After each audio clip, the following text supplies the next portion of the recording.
¿Qué tal a todos? Muy buenos días. Gracias por acompañarnos el día de hoy. Esperemos que sea una sesión que seguramente así será de mucho provecho. Y antes de comenzar con la sesión del día de hoy, damos lugar a algunos pequeños avisos.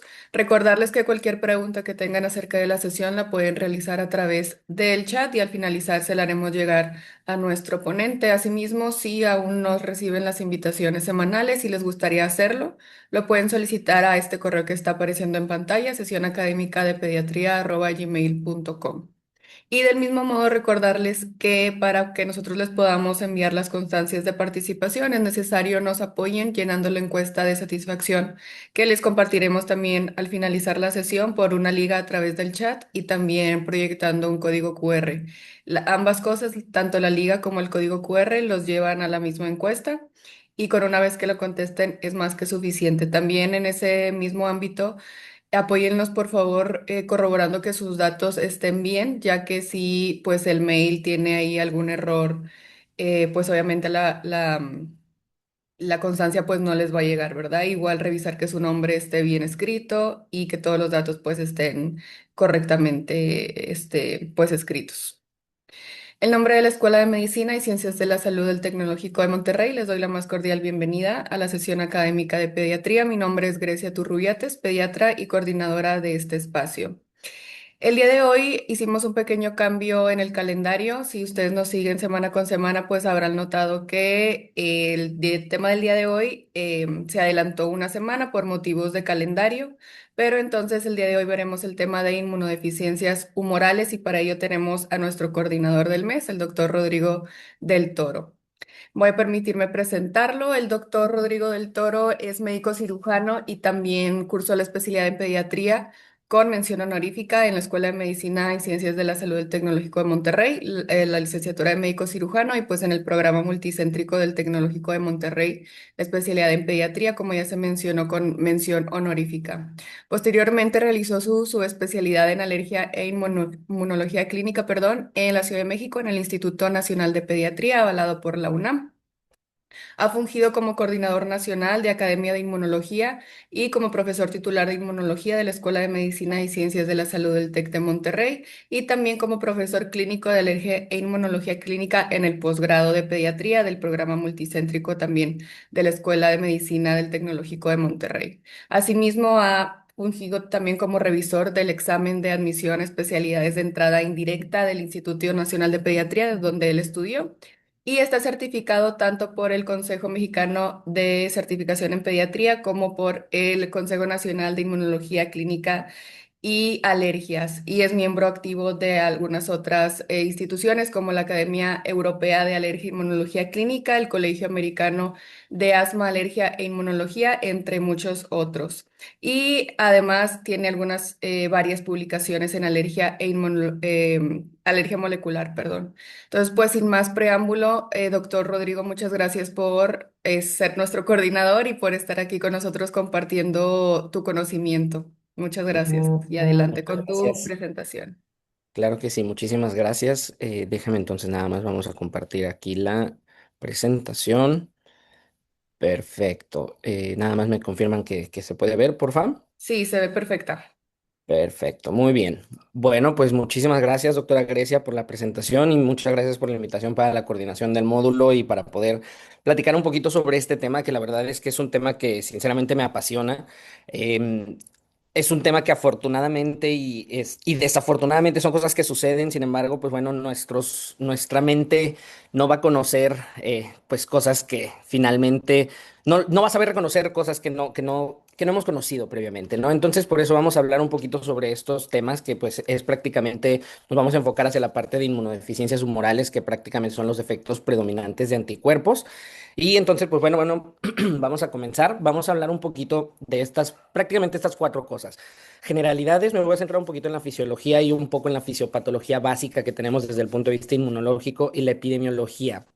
que prácticamente en Latinoamérica afortunadamente hemos ido avanzando poco a poco. Sale, vamos a hablar de los efectos humorales más frecuentes, cuáles son los fenotipos, cuándo sospecharlas y cómo vamos a ir llevando un diagnóstico para llegar a un tratamiento final. Los criterios de referencia, que es cuándo vamos a enviar al subespecialista y finalmente una pequeña tablita que son prácticamente un resumen para que todos nos podamos llevar a nuestra práctica. Y entonces, vamos a empezar con la parte del sistema inmunológico, porque es muy importante que nosotros identifiquemos de qué vamos a hablar el día de hoy. Como podemos ver justamente en esta imagen, sabemos que el sistema inmunológico es una red sumamente compleja de diferentes cuerpos celulares y de diferentes componentes solubles que vamos a dividir en dos diferentes ramas, que es la inmunidad innata y la inmunidad adaptativa. Sin embargo, cuando nosotros tenemos alguna disfunción en alguna de estas partes, pues es cuando vamos a encontrar justamente un error innato en la inmunidad. Y entonces el sistema inmunológico es esta red tan compleja que nos permite sí defendernos contra agentes infecciosos o nocivos, pero al mismo tiempo nos permite la detección, el reconocimiento, para posteriormente neutralizar y eliminar agentes tanto externos como internos, que eso es bien importante cuando hablemos de las inmunodeficiencias. Es también muy importante para la capacitación justamente de todo el sistema inmunológico para lograr la tolerancia inmunológica y finalmente también para reconocer, aislar y destruir las células neoplásicas.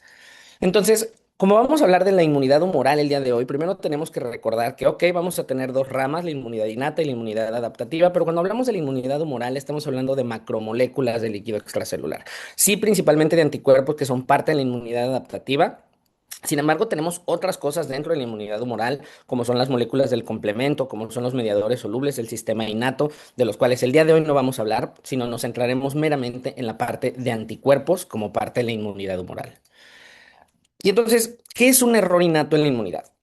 Previamente los conocemos como inmunodeficiencias primarias. Hoy día sabemos que se conocen como un umbrella term, que es este errores innatos de la inmunidad, porque prácticamente podemos ver cómo nos engloba diferentes manifestaciones. No son nada más infecciones, podemos encontrar alergia, autoinmunidad, autoinflamación y malignidad. Entonces, si nosotros lo ponemos de manera un poquito más simple, sabemos que es un grupo muy heterogéneo de enfermedades que tienen o alteraciones en la función o alteraciones en la expresión, ya sea una ganancia o pérdida de función, una expresión nula o parcial de diferentes moléculas. Pueden ser las moléculas solubles, pueden ser proteínas específicas o las mismas células del sistema inmunológico en cualquiera de las dos ramas, tanto innatas como adaptativas y que finalmente ha ido creciendo poco a poco. Cada 2 a 3 años se junta justamente la Sociedad Internacional de Inmunología y es aquí en donde se empiezan a revisar las nuevas variantes. Y solamente en 2 años, del 2022 al 2024 y ya está próximo a salir el 2026, justamente se han encontrado ya 559 diferentes defectos monogénicos, con nuevas 60 variantes, con dos fenocopias nuevas. Entonces, en realidad, en solamente 2 años esto ha ido avanzando bastante. ¿Y eso qué relevancia tiene o por qué se da de esa manera? Justamente la epidemiología en Latinoamérica no era, pues no era la más exacta. Sin embargo, hoy día, gracias al esfuerzo de la Sociedad Latinoamericana de Inmunodeficiencias, esto ha ido creciendo. Y como podemos ver, tanto México, Brasil y Argentina somos los tres países que más inmunodeficiencias hemos estado reportando.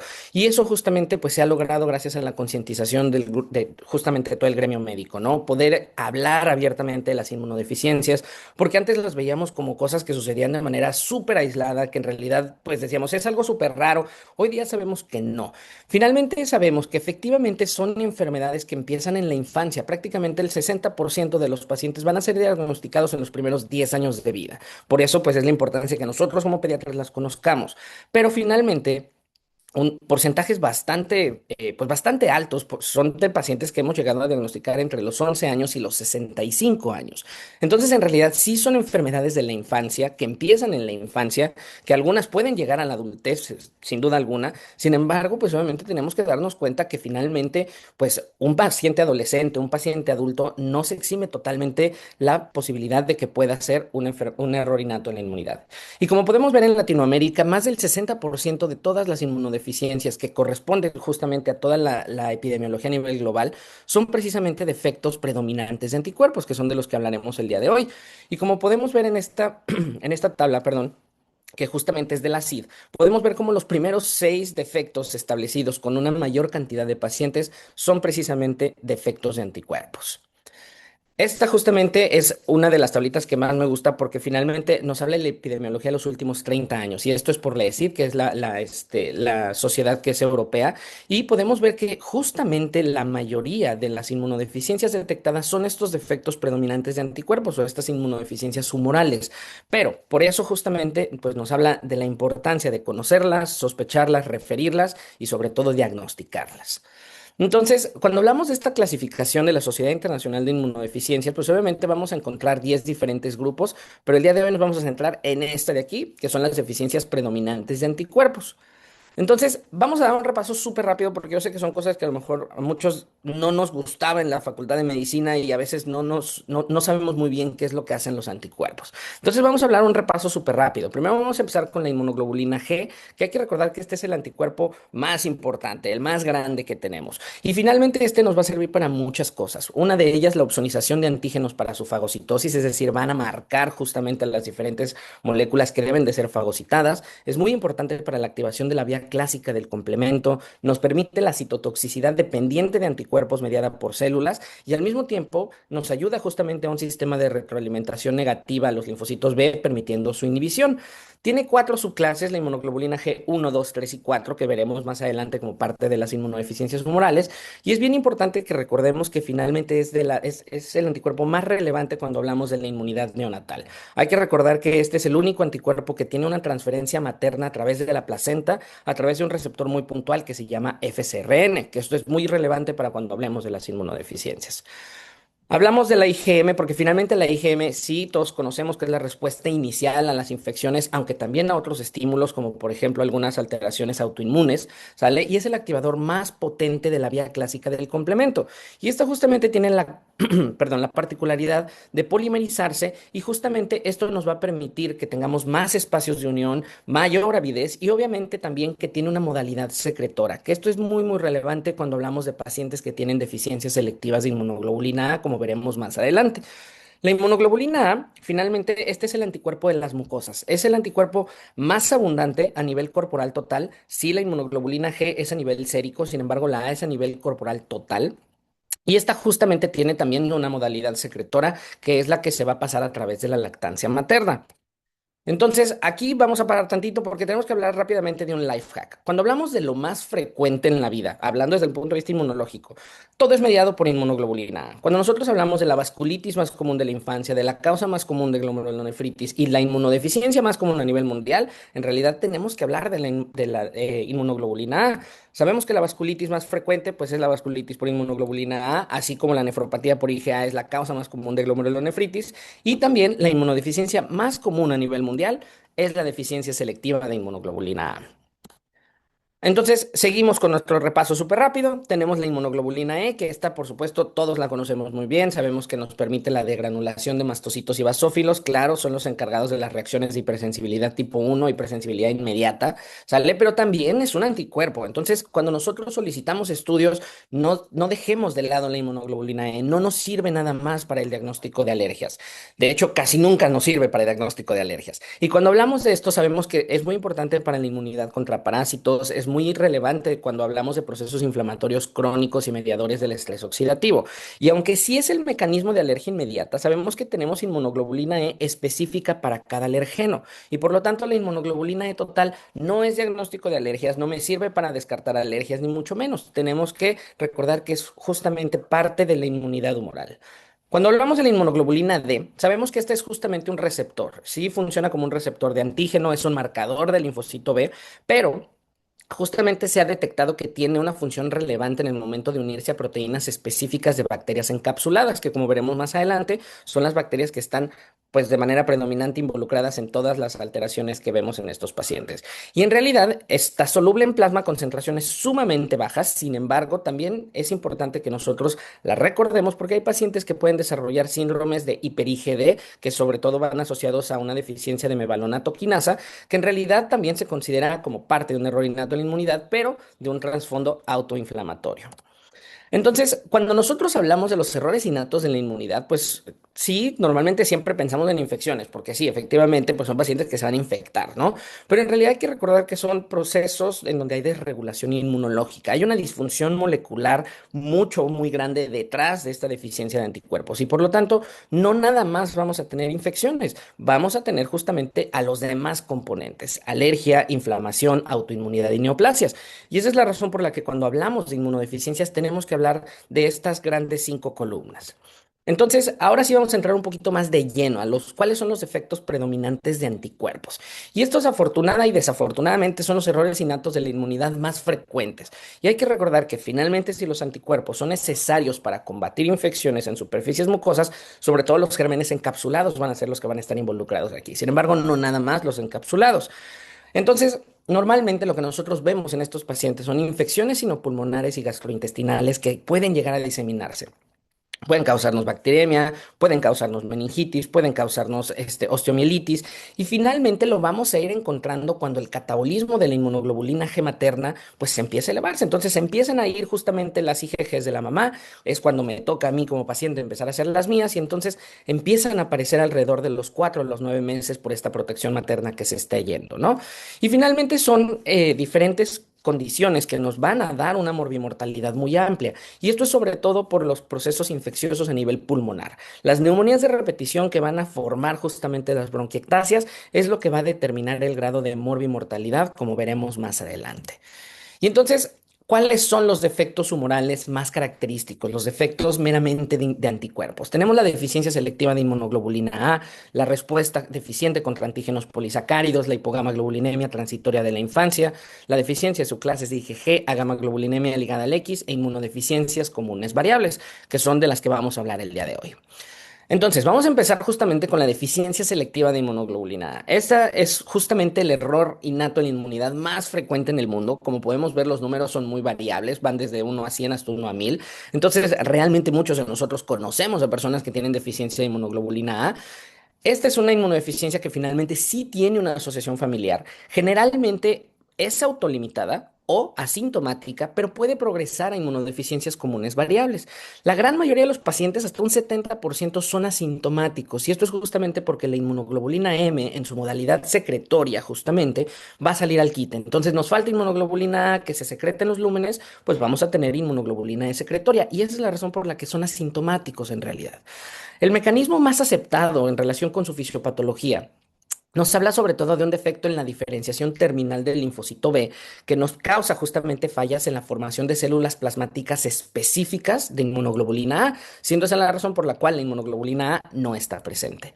Y entonces, como platicábamos, son defectos que van a tener diferentes alteraciones en varias esferas. Entonces, para todos los errores innatos que vamos a hablar el día de hoy, vamos a dividirlo justamente en estas cuatro columnas. Son pacientes que van a tener susceptibilidad a infecciones, por supuesto, sinopulmonares, otitis medias de repetición, sinusitis, neumonías, obviamente por los gérmenes frecuentemente involucrados, que son los encapsulados, Streptococcus pneumoniae, Haemophilus influenzae tipo B, y pueden hacer bronquiectasias. Estos pacientes también, justamente, al tener alteraciones en la mucosa, pueden tener infecciones gastrointestinales por Giardia. Sin embargo, se ha identificado que al momento en el que tienen una elevación de una IgG1 de manera compensatoria, tienen una menor susceptibilidad a rotavirus. Pero aquí es muy importante porque justamente son pacientes que tienen un componente atópico muy importante. Son pacientes que pueden llegar a desarrollar alergias de difícil control, tanto rinitis como asma. Y son pacientes que de vez en cuando es cuando, oye, ¿sabes qué? Tengo un paciente que ya está justamente con su alergólogo, están dando tratamiento con inmunoterapia alérgeno específica y sigo sin lograr controlar totalmente los procesos de alergia, ¿no? Y entonces estos son los pacientes en los que tenemos que prender un poquito ahí las antenas y decir, puede ser justamente un componente inmunológico que está detrás. Ahora, estos pacientes tienen un riesgo incrementado también de alergia alimentaria y esto es meramente por disbiosis secundaria a todos los procesos infecciosos y usos de antibióticos que nos va a causar una presentación antigénica alterada y por lo tanto el riesgo incrementado de alergia alimentaria. Y es bien importante recordar que estos pacientes pueden hacer justamente reacciones alérgicas o anafilaxias en el momento en el que se está administrando algún hemoderivado o gamaglobulina por alguna otra situación, ¿no? Son pacientes que finalmente también cursan con autoinmunidad y autoinflamación en el 30% de los pacientes, ojo, que son sintomáticos, ¿sale? Y pueden desarrollar enfermedades autoinmunes como cualquier otro paciente, sistémicas con lupus eritematoso sistémico, artritis idiopática juvenil, citopenias autoinmunes, pero también otras enfermedades autoinmunes como vitiligo, enfermedad de Graves o tiroiditis de Hashimoto, diabetes tipo 1, enfermedad celíaca. Entonces son pacientes a los que tenemos que interrogar. Ahora, sí son pacientes que han presentado una elevación en el riesgo de desarrollar hiperplasia folicular linfoide y de carcinoma gástrico. Este último, sobre todo en aquellos pacientes que progresan hacia las inmunodeficiencias comunes variables. En los criterios diagnósticos, la verdad es que es relativamente sencillo porque tenemos que tener en la cabeza solamente el número 7. Cuando hablamos de una deficiencia selectiva total, pues estamos hablando de una deficiencia aislada de IgA por debajo de 7 miligramos por decilitro. Ojo, al ser selectiva, debemos de tener niveles completamente normales de lo demás. IgG e IgM deben de estar normales. Y estos diagnósticos solamente se pueden hacer en pacientes mayores de 4 años, porque como veremos más adelante, tenemos otras alteraciones como la hipogama transitoria de la infancia, ¿sale? Y finalmente, debemos de excluir otras causas de hipogamaglobulinemia. Entonces, eso es cuando hablamos de la deficiencia selectiva total. La parcial es arriba de 7, sin embargo, por debajo de los rangos normales para la edad. Y entonces el diagnóstico en realidad lo podemos hacer de manera sencilla porque lo único que necesitamos son inmunoglobulinas séricas, en donde vamos a ver una IgA baja con el resto de las inmunoglobulinas normales, subclases de inmunoglobulina G para poder determinar que no tengamos ningún otro acompañante o riesgos de progresión a comunes variables, y en pacientes que tienen más de 2 años realizar una serología de IgG contra Streptococcus pneumoniae para evaluar la respuesta funcional humoral, ¿sale? Como veremos más adelante. Ahora, claro, son pacientes que al tener muchos acompañantes tenemos que evaluar autoinmunidad para dar tratamiento a autoinmunidad si es que lo hay, o alergias si acaso las hay, porque tenemos que ofrecer tratamiento para eso. Y realmente desde el punto de vista de inmunodeficiencia, lo que estos pacientes necesitan es un antibiótico correcto durante procesos infecciosos, ¿sale? Y, por supuesto, en aquellos pacientes que tengan infecciones recurrentes, pues antibióticos profilácticos. Si tengo alergias, pues te voy a dar tu inmunoterapia, te voy a dar tus inhaladores, te voy a dar tus biológicos si los necesitas. Sin embargo, pues ya son manifestaciones específicas. En algunos casos, solamente cuando hay refractariedad en las infecciones o infecciones muy graves a pesar de la profilaxis, pues entonces se considera la terapia de reemplazo con gamaglobulina. Sin embargo, recordando que tienen riesgo de anafilaxia, por lo tanto debe de ser administrada bajo ciertos criterios muy puntuales.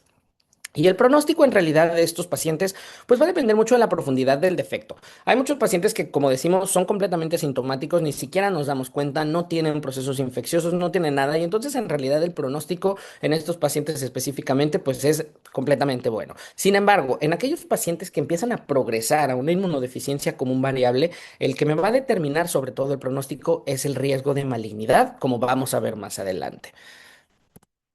Entonces, ya que hablamos un poquito de la deficiencia selectiva de inmunoglobulina A, vamos a pasar a un error innato en la inmunidad que es sumamente interesante y que en muchas ocasiones es muy poco comprendido, que es la respuesta alterada contra polisacáridos. Se le conoce como deficiencia selectiva de anticuerpos, porque en realidad es una fracción muy puntual, ¿sale? Contra antígenos polisacáridos. Y esto obviamente nos habla de una respuesta inadecuada contra estos antígenos. Pero, ojo, siempre debemos de tener inmunoglobulinas normales y subclases de IgG completamente normales. El diagnóstico de esta inmunodeficiencia solamente se puede hacer arriba de los 2 años y puede llegar a ser transitoria o autolimitada. Sin embargo, en varios casos en donde lo encontramos asociado, por ejemplo, a algunas alteraciones sindrómicas como síndrome de Down, puede no llegar a ser transitoria. Y aquí el método diagnóstico es muy importante, tenemos que hacerlo con la respuesta ante la vacuna polisacárida y específicamente tenemos que hacer énfasis en esto. Tiene que ser con la PCB23, porque ahora que nos llegó la PCB20, en muchas ocasiones nos hemos quedado con, no, pues ya nada más ponemos la 20. No, esperen, si vamos a hacer un abordaje de un paciente con sospecha de un error innato de la inmunidad, tenemos que hacer el abordaje con la PCB23, previamente cumpliendo el esquema con las conjugadas. Aquí el mecanismo más aceptado desde el punto de vista de su fisiopatología son efectos en subtipos muy puntuales de linfocitos B marginales y B1, también con alteraciones ahí en las células plasmáticas y en cambios de mesotipo que no nos permiten justamente el desarrollo de anticuerpos específicos contra polisacáridos. Y aquí, otra vez, nuestras cuatro columnas, por supuesto, pacientes con infecciones sinopulmonares de repetición, otitis, sinusitis, neumonía por los mismos gérmenes. Son pacientes que cursan con otitis crónicas serosas recurrentes, que finalmente es algo que debemos de tener en cuenta como pediatras, ¿sale? Hasta el 36% de estos pacientes van a tener un componente atópico muy importante, ¿sale? Y que obviamente los procesos infecciosos que tienen nos van a llevar a la activación o a la exacerbación de estos componentes atópicos. Finalmente también algunos reportes, sobre todo un reporte sueco de hace un par de años, hace 2 años, hablaba de hasta el 28% de los pacientes van a cursar con autoinmunidad. Sin embargo, la gran mayoría de los reportes nos hablan de entre un 11 y un 15%, sobre todo con citopenias autoinmunes y enfermedades gastrointestinales y hepatobiliares autoinmunes. Y en este caso no se reconoce que tenga una relación directa con malignidad. Entonces, aquí pues obviamente nos vamos a tomar un momento porque tenemos que hablar de vacunas, porque finalmente sabemos que tenemos varias vacunas disponibles, teníamos justamente la PCV30, la que viene en nuestra cartilla, sin embargo, hoy día que ya contamos con la 20, pues más serotipos, son conjugadas, pero finalmente hay que recordar que vamos a tener estas vacunas que son las conjugadas y estas vacunas que son las polisacáridas, que finalmente no son las mismas, tienen diferencias tanto en la presentación del antígeno como en la respuesta. Entonces, siempre viene la pregunta, bueno, ¿y entonces por qué no se aplica la que contiene una mayor cantidad de serotipos? Aquí es en donde tenemos que recordar cuál es la diferencia. Las vacunas que son conjugadas, que finalmente, pues obviamente la 13, la 15, la 20, pues finalmente estamos hablando de polisacáridos unidos a proteínas. Y finalmente hay que recordar que los receptores del linfocito T solo detectan péptidos y por lo tanto induce una respuesta dependiente del linfocito T, que va a estimular a los linfocitos T cooperadores, va a permitir la producción de citocinas, la estimulación de linfocitos B y finalmente la formación de anticuerpos. Entonces sí, aquí tenemos precisamente la 13 y la 20 disponibles. Pero tenemos las no conjugadas, que aquí no estamos hablando de proteínas, aquí estamos hablando de polisacáridos únicos, que finalmente inducen una respuesta que es independiente del linfocito T, van directamente con el linfocito B de manera directa y generan una respuesta humoral. Y estos son justamente las que son polisacáridas. Ahora sí, ambas se evalúan con la medición de IgG específica para los serotipos. Por eso es importante que nosotros determinemos qué estamos buscando con el paciente. ¿Estoy buscando una alteración en tu formación de anticuerpos contra antígenos proteicos o contra anticuerpos polisacáridos? Porque si estoy buscando el polisacáridos, necesitamos hacer la evaluación con la 23 valente. ¿Sale? Entonces, aquí es bien importante porque finalmente tenemos que hablar de quiénes son los que vamos a considerar esto. Oye, pues tengo pacientes con infecciones sinopulmonares de repetición, en donde ya tengo alergias bajo control, que eso es bien importante. Empiezo a encontrar los anticuerpos, las subclases de inmunoglobulina G en rangos normales y ahora sí tengo que ver las edades. Oye, menos de 2 años, pues tengo que ver justamente pues, si estás vacunado con las conjugadas, sí o no, y con eso vamos a evaluar los títulos. Cuando tengo pacientes arriba de los 2 años, ya podemos administrar la vacuna 23 valente. Hay que recordar que debajo de los 2 años no podemos administrarla porque finalmente la respuesta inmunológica no va a ser la adecuada. Los pacientes menores de 18 a 24 meses no generan anticuerpos contra antígenos polisacáridos. Entonces, dependiendo de la edad que tengamos, justamente determinaremos cuál es la vacuna que vamos a utilizar y vamos a reevaluar justamente la serología contra Streptococcus pneumoniae. Y si el paciente está teniendo una buena respuesta después de que lo vacuné, pues ya está, te voy a dar seguimiento nada más. Y en 6 meses vamos a valorar para determinar si tienes algún fenotipo de alteraciones en la memoria. Es decir, que padre, haces anticuerpos, pero que te duren es diferente. Entonces, si son pacientes arriba de los 2 años, si aplicamos la 23 valente, reevaluamos en 4 semanas y vemos que, oye, no tuviste una respuesta adecuada, realmente no tuviste una elevación en la titulación protectora o no tuviste la cantidad de serotipos que consideraríamos protector, pues entonces consideramos antibióticos profilácticos, son pacientes que finalmente están con acitromicina o con amoxicilina a dosis bajas por algunos esquemas específicos, y con eso determinamos si el paciente necesita o no boosters de vacunas. Si, oye, tengo una buena evolución, pues igualmente en 6 meses te voy a volver a valorar para determinar justamente si tienes algún fenotipo de memoria o si tengo una mala evolución, pues ahora sí voy a tener que considerar el reemplazar esos anticuerpos que no están. ¿Y cómo lo hacemos? Con gamma globulina, ya sea intravenosa, ya sea subcutánea, cualquiera de las dos, pues es adecuada para estos pacientes. Entonces, oye, pues ya te evalúa a los 6 meses, resulta ser que siguen bien tus anticuerpos, no has tenido infecciones, pues bueno, pues prácticamente, pues ahí nos vemos, estamos pendientes de ti y eso es todo. Sin embargo, si las infecciones continúan, pues tenemos que evaluar que no estemos ante un error innato de la inmunidad diferente, otros diagnósticos diferenciales, no nada más hay que recordar lo inmunológico, lo anatómico, lo funcional de la vía aérea, otras alteraciones metabólicas, etcétera, ¿sale? Y finalmente poder determinar si estos pacientes necesitan o no necesitan una terapia de reemplazo. Porque finalmente mucha gente puede pensar en, ay, pues solamente le pones gamma y ya está. Sí, claro, pero finalmente son tratamientos que son largos, son de largo, vaya, por un esquema prolongado de tiempo, son pacientes en donde obviamente, pues vaya, no es un tratamiento tan barato ni tan funcional para muchos pacientes, entonces por eso no nada más se trata de, ah, bueno, vamos a ponerte gamma y eso es todo, ¿no? Entonces, cuando nosotros hacemos la evaluación post vacuna, que esto es bien importante porque finalmente no podemos hacer estos diagnósticos con una evaluación pre-vacuna y decir, tienes una deficiencia selectiva de anticuerpos. No, tenemos que justamente medir primero, poner vacuna y medir después, porque tenemos que evaluar esa respuesta. Y con eso nosotros vamos a poder determinar con el número mágico 1.3. Arriba de 1.3 se consideran protectores, por debajo de 1.3 se consideran no protectores y debajo de 0.3 se consideran de alto riesgo para infecciones invasivas por neumococo. Entonces, con esto nosotros vamos a poder determinar cuántos títulos protectores tengo arriba de los 23, cuántos tengo justamente por debajo, cuántos tengo debajo de 0.3. Oye, pues finalmente con esto yo puedo determinar si tengo un fenotipo leve, moderado o grave y finalmente con eso poder determinar si mi paciente necesita antibióticos profilácticos o gamma globulina.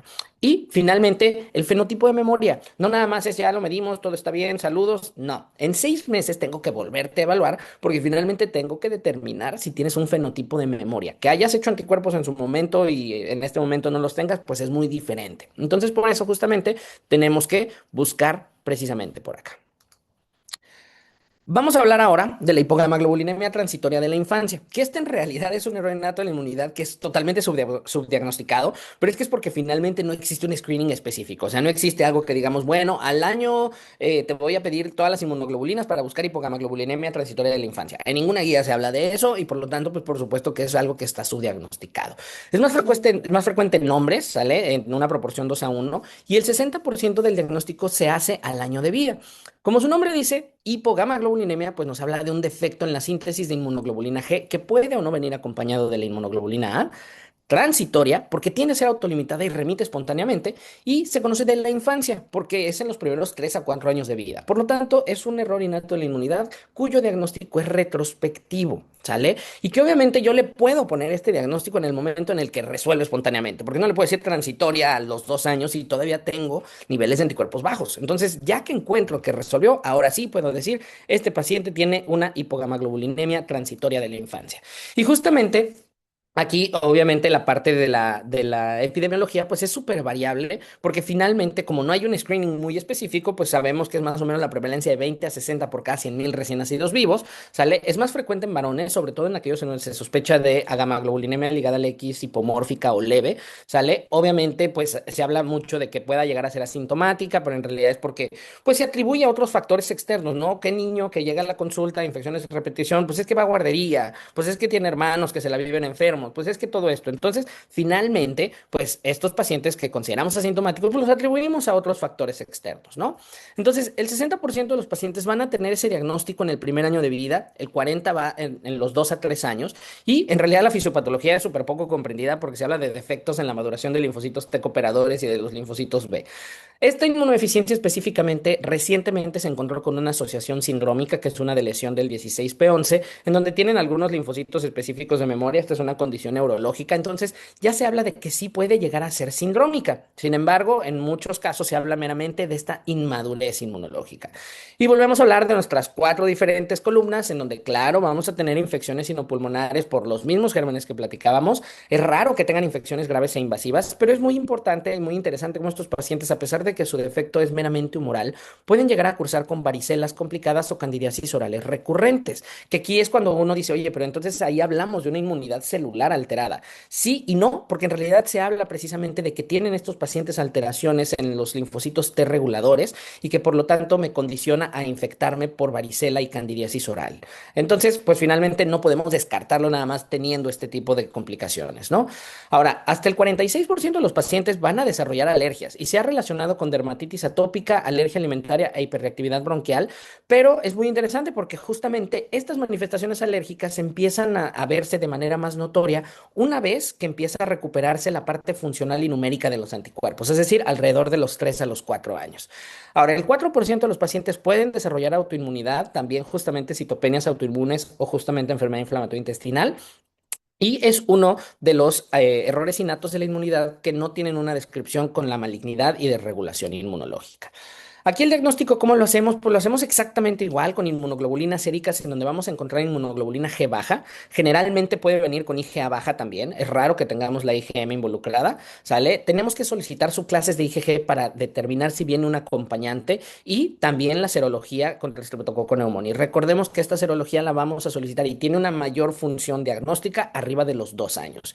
Y como decíamos, este es un diagnóstico retrospectivo, entonces se empieza a normalizar la función de los anticuerpos alrededor de los 2 años. Es decir, las infecciones empiezan a disminuir un poquito en intensidad y en frecuencia alrededor de los 2 años, pero en número los anticuerpos empiezan a recuperar entre los 3 y los 4 años y con eso es con lo que nosotros decimos, ok, ya fue una hipograma transitoria de la infancia. El tratamiento, igual que en todas las inmunodeficiencias humorales, tratamiento correcto durante procesos infecciosos, antibiótico profiláctico en pacientes con infecciones recurrentes y la terapia de reemplazo se puede considerar en pacientes con infecciones a pesar de profilaxis, con refractariedad o con infecciones graves, por supuesto. Aquí el pronóstico, pues en general es bueno porque por definición va a resolver para los 4 años. Sin embargo, si no resuelve, tenemos que buscar más allá. Son pacientes que finalmente tenemos que darles un seguimiento longitudinal para determinar si me estás haciendo una común variable o si viene acompañada de una deficiencia selectiva de anticuerpos, pues poder ahora sí entonces dar un tratamiento a esa parte. Vamos a hablar de la deficiencia de subclases de IgG, que aquí en realidad sabemos que entre un 20 y un 25% de la población a nivel mundial tiene una deficiencia en alguna de estas subclases. Sin embargo, la gran mayoría son asintomáticos. Cuando nosotros hablamos de esta deficiencia, sabemos que debe de ser una deficiencia en una o más de las subclases de inmunoglobulina G, que recordemos que tenemos cuatro, ¿sale? Y que en pacientes que tienen infecciones recurrentes, cuando nosotros hacemos una evaluación, hasta el 2% tienen una deficiencia de subclases. Pero aquí lo más importante es cuándo vamos a hablar de que es clínicamente relevante. Cuando tenemos o asociaciones con infecciones recurrentes, persistentes o resistentes, un defecto significativo en la función de los anticuerpos, sobre todo anticuerpos polisacáridos, o cuando tengo asociaciones francas, alergia, autoinmunidad bien establecidos, entonces se le puede dar un valor diagnóstico a la deficiencia de subclases, porque no todo paciente con deficiencia de subclases de IgG necesita gamma globulina. Aquí vamos a encontrar una tablita donde tenemos justamente las cuatro inmunoglobulinas G, 1, 2, 3 y 4. Finalmente, lo más importante aquí es recordar que cuando nosotros medimos la inmunoglobulina G total, ¿sale? Sabemos que el 66% de esa es IgG1. Entonces, cuando tenemos una IgG total, no puedo descartar que tengo una deficiencia de subclases, lo necesito, ¿sale? Y es muy importante porque justamente la IgG1 es importante para la detección y justamente luchar contra antígenos proteicos. Esta es la que falta generalmente en los pacientes con hipogama transitoria de la infancia y en adultos justamente con inmunodeficiencias comunes variables y puede tener una asociación ocasional con una deficiencia de IgA. Entonces, por eso necesitamos solicitar un abordaje muy integral. Cuando hablamos de IgG2, esta es la segunda deficiencia más frecuente de subclases, es más frecuente en hombres y esta sí se asocia a infecciones de repetición por encapsulados, porque finalmente estas son las encargadas de los antígenos polisacáridos. Por lo tanto, precisamente, estas son las que podemos asociar con deficiencias selectivas de anticuerpo. Tenemos las IgG3, que IgG3 en realidad es el 7% del IgG total, es uno de los principales activadores de la vía clásica del complemento y este es muy importante para infecciones virales. Generalmente, cuando falta la IgG3, lo encontramos eficiente con alguna otra, generalmente con IgG1 o IgG2, ¿sale? Y esta se asocia de manera paradójica con una elevación de IgE reactiva, que finalmente cuando tenemos una elevación de IgE muy importante, tengo alteraciones en la secreción de interferones que me va a llevar a infecciones virales y que finalmente en muchas ocasiones también nos quedamos con, ah, bueno, simplemente eres un paciente muy alérgico, que tienes elevación muy marcada de inmunoglobulina E total y eso finalmente pues me lleva a que te me infectes tanto por virus. Entonces finalmente por eso tenemos que hacer un abordaje completo. Y cuando tenemos IgG4, IgG4 en realidad es la que es menos, menos abundante, es el 3% del IgG total, pero esta es la deficiencia más común de sus clases. En general son asintomáticos, pero sí pueden cursar con infecciones y pueden cursar con autoinmunidad también. Sobre todo no nada más cuando tenemos deficiencia de IgG4, sino también enfermedades por IgG4 que van para el otro lado, que son cosas que justamente ve reumatología, en donde hablamos también de autoinmunidad. Y esta sí se asocia sobre todo a una deficiencia de IgG2 y también en un acompañante de una deficiencia selectiva de anticuerpos. Entonces, nuestras cuatro columnas, igualmente, susceptibilidad a infecciones, ya lo sabemos, las mismas, sino pulmonares por encapsulados, por los mismos bichos. Estos pacientes sí pueden generarme neumonías de repetición y bronquiectasias, obviamente las infecciones virales, sobre todo por rinoenterovirus. Y aquí justamente ya se habla de la relación directa que tiene con otitis media crónica serosa, sobre todo por bacilos gram negativos. En aquellos pacientes en donde tengamos otitis medias crónicas serosas por pseudomonas o por algún otro bacilo gram negativo, este es uno de los defectos que debemos de descartar, sobre todo porque vienen asociados generalmente a complicaciones como mastoiditis, ¿sale? Son pacientes que tienen un componente alérgico marcado que obviamente se exacerban mucho por las infecciones virales, sobre todo el asma, ¿sale? Tienen, por supuesto, también autoinmunidad y autoinflamación, sobre todo en aquellos pacientes que tienen una deficiencia de IgG2 o IgG3, y también es de los errores innatos de la inmunidad, que en donde tampoco se conoce que tengan una relación directa con malignidad. Aquí el diagnóstico, ¿cómo se hace? Pues igual, inmunoglobulinas séricas, tenemos que tener niveles normales de IgG, ¿sale? Y de las otras inmunoglobulinas. Y justamente las subclases de IgG, pues bueno, buscar que tengan un nivel disminuido en al menos una subclase. En estos pacientes es importante que sí busquemos la función de los anticuerpos, tanto para antígenos proteicos como para antígenos polisacáridos. Y por eso justamente solicitaríamos la serología a Streptococcus pneumoniae o toxoide tetánico. Y esto es bien importante recordar, solamente si es clínicamente relevante, porque si el paciente está completamente asintomático, no hay una necesidad de estar ofreciendo antibióticos, ni gamma globulina, ni mucho menos. Son pacientes que finalmente van a ir creciendo y en realidad muchos de ellos pueden llegar a ser completamente transitorios. Entonces, ¿qué tratamiento se necesita? Como en toda inmunodeficiencia humoral, antibiótico correcto durante procesos infecciosos, antibióticos profilácticos en aquellos con infecciones recurrentes y una terapia de reemplazo, lo cual es sumamente raro porque, como les digo, en realidad es completamente asintomático en la gran mayoría de los casos. Entonces, pues bueno, si es necesario, terapia de reemplazo, siempre y cuando se haya descartado que no tenemos otro error innato involucrado ahí. Y en caso de que sea necesario, pues su booster de vacunas. El pronóstico en general es bueno, perdón, porque al menos en pediatría la resolución sucede antes de los 8 años. Sin embargo, en adultos sí podemos encontrar que puede llegar a ser justamente para toda la vida. Pero aquí es bien importante que nosotros recordemos que finalmente solamente si hay un significado clínico es con lo que vamos a determinar si necesitan o no tratamiento. Y finalmente, son pacientes que necesitan un seguimiento longitudinal. Hay que recordar que en inmunodeficiencias no podemos decir nada más como, ok, tienes este diagnóstico y ya está, se acabó. No, porque la parte inmunológica es realmente un umbrella term que vamos a tener cambios muy marcados durante toda la vida y que finalmente por eso necesitan un seguimiento longitudinal. Vamos a hablar ahora de la agama globulinemia ligada a X, ¿sale? Que este es el hallmark de las inmunodeficiencias primarias, porque finalmente todo el mundo dice, ah, ok, es porque no tengo anticuerpos. Bueno, es esta, la agama globulinemia ligada al X. Esta afortunadamente es rara, tenemos de 1 a 100.000 por cada uno de 200.000 pacientes, ¿sale? Y este fue el primer defecto establecido, pero si se dan cuenta fue en 1990, o sea, tampoco tiene muchísimo tiempo. Sin embargo, la primera descripción fue en 1952 y sabemos hoy día que se trata de un defecto muy puntual en la famosísima BTK, que es un defecto que es ligado a X y por lo tanto lo vamos a encontrar en pacientes hombres, ¿sale? Ahora, la BTK es una tirosincinasa, se le conoce tirosincinasa de Bruton, que finalmente es precisamente la que nos va a permitir la maduración del linfocito pro B al linfocito pre B y que finalmente estos no forman anticuerpos. Y obviamente los linfocitos pro B se van a quedar secuestrados en la médula ósea, entonces no vamos a encontrar linfocitos B en sangre periférica. Sin embargo, es bien importante que recordemos, cuando nosotros pidamos una biometría hemática, vamos a encontrar que los linfocitos están completamente normales o quizás un poquito hacia la baja. Sin embargo, ¿qué pasa? Que en realidad la proporción de linfocitos B en los linfocitos totales que nosotros medimos en la biometría hemática, pues es muy baja. Por lo tanto, los linfocitos los vamos a encontrar completamente normales, ¿sale? Aquí es importantísimo recordar, como no hay anticuerpos, los síntomas van a iniciar. entre los 4 a 6 meses, a máximo 9 meses por el catabolismo de la IgG materna.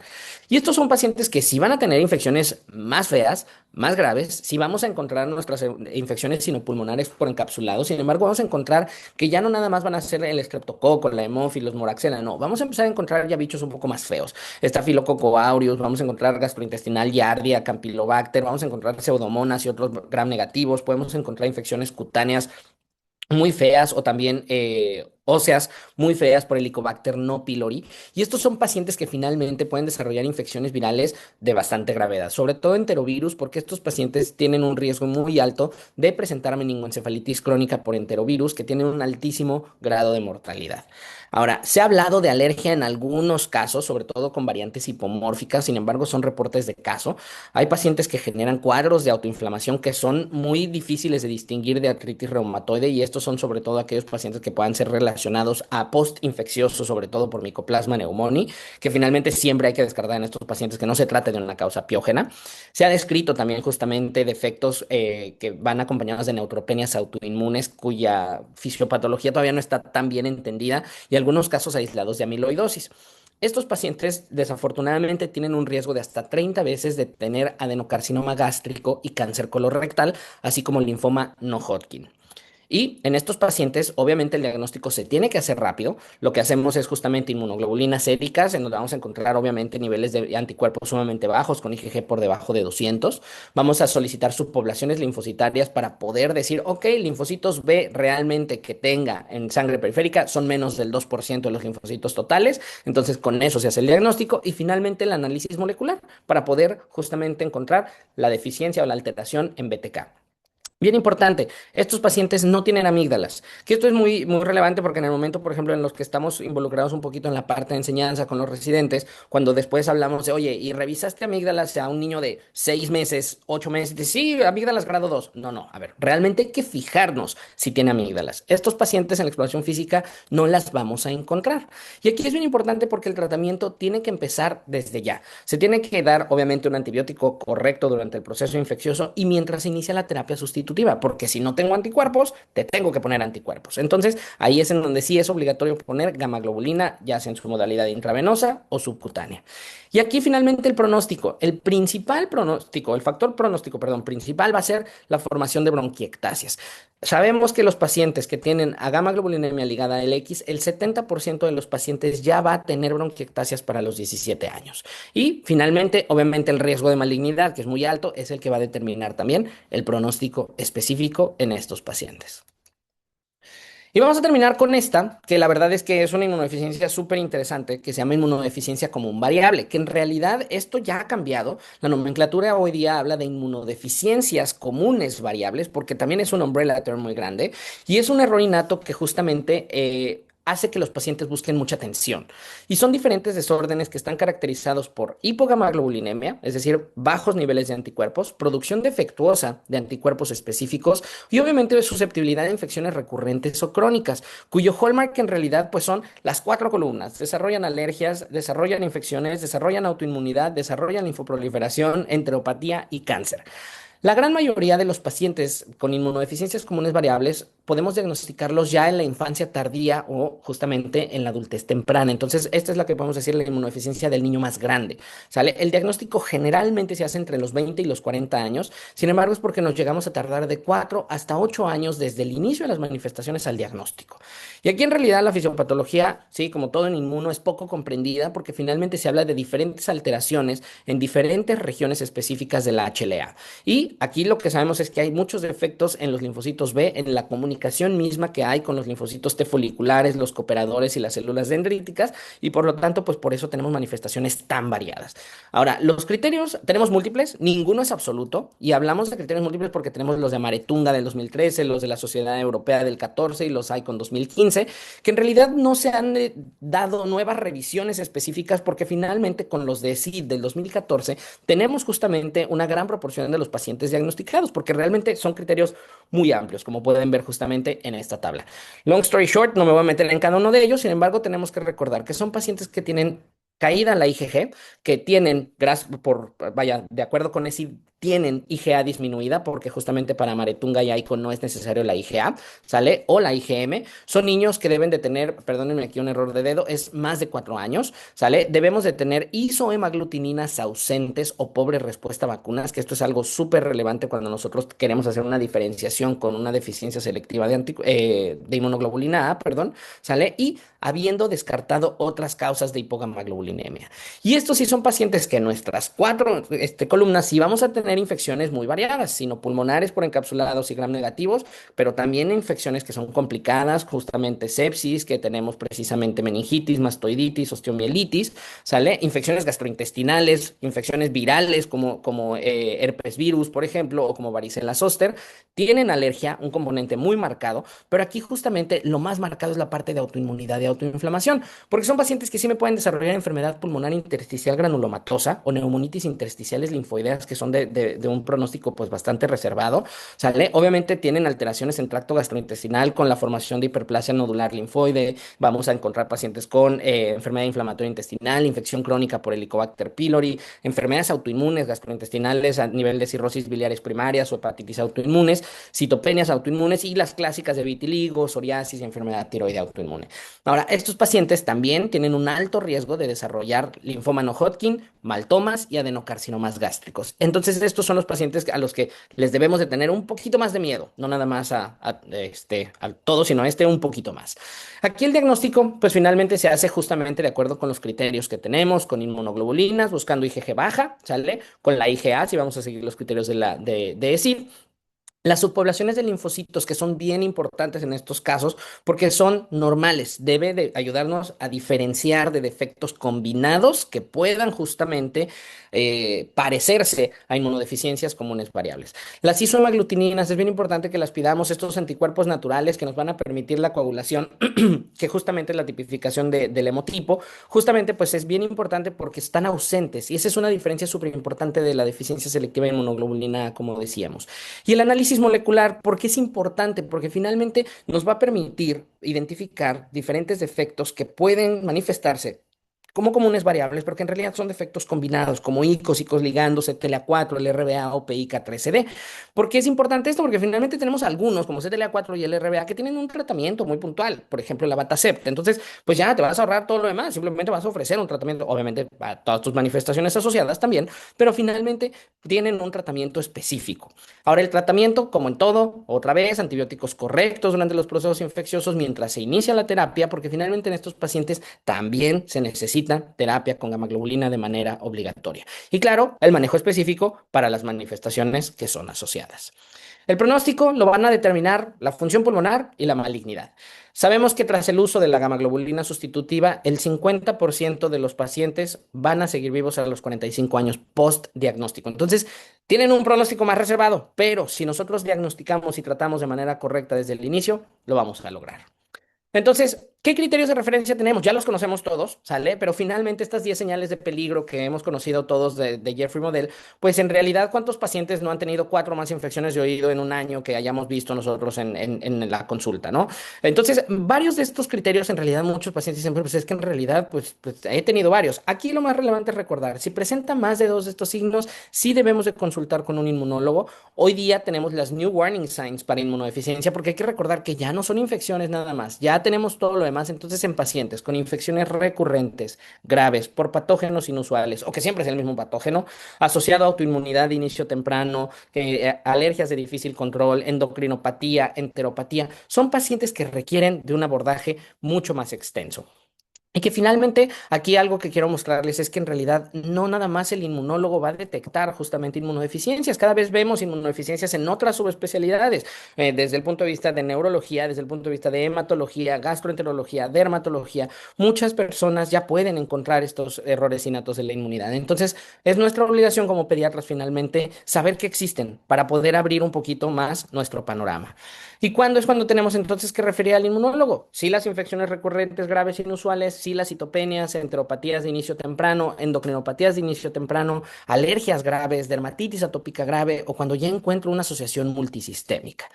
Y es importante referir porque finalmente vamos a empezar con profilaxis para evitar procesos infecciosos de repetición, vamos a iniciar una terapia sustitutiva para poder ayudar al paciente, para poder abordarlo de manera completa, de manera multisistémica, ayudándonos con nutrición, rehabilitación, calidad de vida, etcétera. Y la parte de genética, para poder brindar un diagnóstico certero, un consejo genético, hablar de pronósticos, agregación familiar, etcétera. Por eso es muy importante que tomemos en cuenta la parte de la referencia. Esta es justamente una tablita, ¿sale? Que puede ayudarnos para nuestra práctica clínica, en donde pues es más o menos algunos hallmarks que podemos tener por ahí. Y pues eso es todo. Creo que me tardé un poquito más, perdónenme, pero pues aquí estoy. Muchísimas gracias. Estos son mis contactos y pues nada. Muchas gracias. Muchísimas gracias, doctor. No, está excelente en tiempo. Nos alcanza para algunas preguntas que sí hubo participación de la audiencia. También Gracias. adelantándome pues muchos comentarios de felicitaciones y agradecimientos por pues por su ponencia. Ya comenzando con las preguntas y comentarios, no sé si nos puedas proyectar la última tablita que nos están Claro. pidiendo. Esa mera, ahí dejarla un ratito nada más. Y bueno, Perfecto. ya dando lugar a las preguntas. eh, Iniciando esta se repitió varias veces, entonces voy a iniciar con ella. ¿Cuál es tu opinión del uso de factor de transferencia o cuál es tu experiencia? Pues, Claro. qué hay en esto? Bueno, miren, cuando nosotros hablamos de inmunoestimulación, primero que nada, tenemos que recordar, no hay ningún inmunoestimulante perfecto, ninguno. No hay un inmunoestimulante que me vaya a quitar los procesos infecciosos. Y siempre tengo que recordar qué es lo que quiero con el paciente. Primero que nada, tengo que explicarle al paciente que no son para quitar infecciones, ¿sale? Porque eso es algo bien frecuente que los pacientes dicen, es que lo que quiero es que ya no se enferme. Oh, pues es parte de la madurez inmunológica. Entonces, primero que nada, ¿qué onda con la inmunoestimulación? Es un tema gigante del que pudiéramos hablar por horas y horas. Sin embargo, inmunoestimulación es uno de los temas que tiene mucho mayor controversia dentro del punto de vista inmunológico, así como la deficiencia de subclases de IgG. ¿Por qué? Porque en realidad inmunoestimulantes vamos a encontrar muchísimos, muchísimos en realidad. Factor de transferencia, otras marcas comerciales que no sé si se puedan mencionar o no en la sesión. Sin embargo, aquí, ¿qué onda con el factor de transferencia? El factor de transferencia es legendario, se ha utilizado desde hace muchísimos años. Sin embargo, la evidencia científica actual en relación con su función es muy limitada. Se habla justamente de que pueda llegar a tener alguna función específicamente en pacientes con inmunodeficiencias desde el punto de vista fagocitario. Sin embargo, la evidencia actual no va mucho a favor del factor de transferencia. O sea, ya no se utiliza tanto porque su evidencia ya no es como antes. Actualmente tenemos otros lisados bacterianos, tenemos componentes bacterianos completos inactivados por calor. Entonces, desde el punto de vista más crítico y actualizado, ya no hay una indicación para el uso de factor de transferencia, no para pacientes con inmunodeficiencias humorales. Hay que individualizar cada caso, pero el factor de transferencia ya está un poquito dejándose atrás. De acuerdo, muchas gracias. Otra de las preguntas que se repitió es en el uso de antibiótico profiláctico. Obviamente depende del caso, pero más o menos por cuánto tiempo es este esquema. Es sumamente variable. En realidad, cuando nosotros hablamos de la parte de profilaxis, ni siquiera tenemos un esquema bien establecido. Se habla de diferentes esquemas con acitromicina, se habla de diferentes esquemas con amoxicilina, se habla de diferentes esquemas con amoxicilina y clavulanato. Esto en pacientes con deficiencias humorales, porque en los que son celulares utilizamos otro tipo de profilaxis que sí están más establecidas. Sin embargo, para la parte europea, por ejemplo, ellos lo manejan por 1 a 2 años, dependiendo de la evolución que vaya teniendo el paciente. Sin embargo, hay algunas recomendaciones que son sobre todo por parte de, perdón, por parte de Suiza, ay, no recuerdo si Suiza o Suecia, uno de ellos dos, ahorita les confirmo, que justamente nos habla de poderlos utilizar en esquemas cortos, previo justamente a la época de una mayor prevalencia de infecciones, sobre todo allá en la parte de invierno. Entonces, no hay una respuesta correcta ni incorrecta. La manera en la que, al menos en México, por la temporalidad que tenemos de infecciones, se utiliza por tiempos pues continuos y por lo menos por 1 año a 2 años, dependiendo obviamente de cada caso, ¿no? De acuerdo, muchas gracias. Otra de las preguntas que nos hacen es si en niños prematuros estas las inmunodeficiencias que mencionaste que suelen ser transitorias duran más en niños prematuros? ¿O se sabe algo de esto? Es muy importante recordar que justamente cuando nosotros hablamos de la transferencia materna de anticuerpos, ¿sale? Se dan en el tercer trimestre. Entonces, cuando nosotros tenemos justamente pacientes prematuros, sabemos que van a tener les faltó ese tiempo, esa parte en la que van a recibir los anticuerpos de tipo IgG, ¿no? Entonces, son pacientes que finalmente me pueden llegar a desarrollar, sí, inmunodeficiencias en el momento del nacimiento, que son los pacientes que generalmente vemos en las terapias neonatales, en donde, oye, ya me agarró cualquier bicho, lo que sea, son pacientes que pueden llegar a desarrollar pues estas inmunodeficiencias que tienden a ser transitorias, ¿no?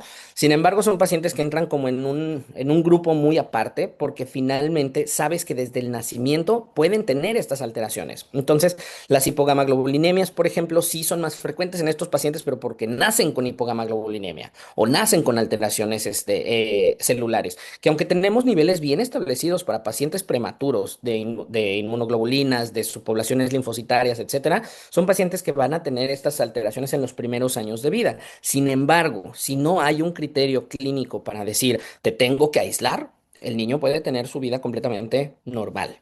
¿Sale? Aquí hay que recordar que parte importantísima es la clínica. Sí, claro. Muy bien. Y nos toca el tiempo para una pregunta más. Nos preguntan que en qué casos de asma, porque bien comentaste pues que en muchas de estas inmunodeficiencias pues el asma es una de las manifestaciones clínicas. ¿Y hay algo del paciente que nos haría sospechar que no es un asma así, no, por decirlo así, ¿Hay un asma normal? O sea que, alérgica? ajá, que Ok. es algo que está más, hay algo más de trasfondo. ¿Cuándo es cuando nosotros tenemos que sospechar en que pueda venir acompañado de un trasfondo sí inmunológico más que nada más la parte atópica, ¿no? En aquel paciente que sea asma de difícil control, en donde viene acompañado de otras manifestaciones alérgicas de difícil control, dermatitis atópica grave, alergia alimentaria grave, una rinitis alérgica que de plano no mejora a pesar de que ya tengo abordaje molecular por parte de alergias, ya estoy con inmunoterapia, ya estoy con anticuerpo monoclonal y el paciente sigue sin funcionar adecuadamente, bueno, no sin funcionar, sigue sin responder de manera adecuada, es en esos pacientes en donde tenemos que sospechar, ¿va? Ahora, finalmente hay que recordar que los errores innatos de la inmunidad vienen en un conjunto muy grande, entonces asma es solamente una pequeña parte, pero si tú vas e interrogas al paciente y dices, a ver, háblame de tus infecciones, háblame de cuadros infecciosos, de tus cuadros inflamatorios, háblame de respuestas a vacunas, que si haces reacciones vacunales muy graves, por ejemplo, algo que se ha identificado es que en pacientes, por ejemplo, con deficiencias selectivas de anticuerpos, que tienen asma, justamente en el momento en el que aplicas las vacunas, sobre todo la PCV23, hacen reacciones vacunales gigantes. Entonces, todas esas son pistas, ¿no? O sea, no podemos decir nada más como, ah, el asmático de difícil control, porque sabemos perfectamente que hay asma de difícil control, que es esta proporción bien chiquita de pacientes que necesitan de tratamientos más intensos, pero finalmente es ver al paciente en un todo. O sea, poder evaluar cómo es todo. O sea, no nada más es como el asma de difícil control y pues ya luego vamos a ver qué onda con inmuno, ¿no? No, sino ver al paciente en su totalidad. Sí, claro, y de ahí siempre volvemos a la base, ¿no? De una adecuada historia clínica y una exploración física completa. Pues Claro. bueno, muchas gracias, doctor, por su ponencia. Igual sabemos que siempre es muy complicado resumir todo, tratar de resumir años y años de investigación en una sola hora, pero creo que se cumplió el objetivo de dar un panorama general de lo que son las inmunodeficiencias humorales. Quedaron algunas preguntas pendientes, pero bueno, por temas de tiempo ya no las alcanzamos a contestar. Doctor, no sé si quieras poner tu contacto ahí en el chat por si tienen algún... Claro, e igual las preguntas que quedaron pendientes, si quieren, me las pueden hacer llegar a mi correo sin ningún problema o a mi celular. Me encanta el chisme también, entonces podemos platicar por ahí. Cualquier duda que tengan de algún paciente específico. Ah, creo que te lo mandé nada más a ti en lugar de a todos. Cualquier duda que tengan específica con algún paciente que quieran platicar o lo que sea, pues bueno, sin ningún problema, pues estoy a la orden.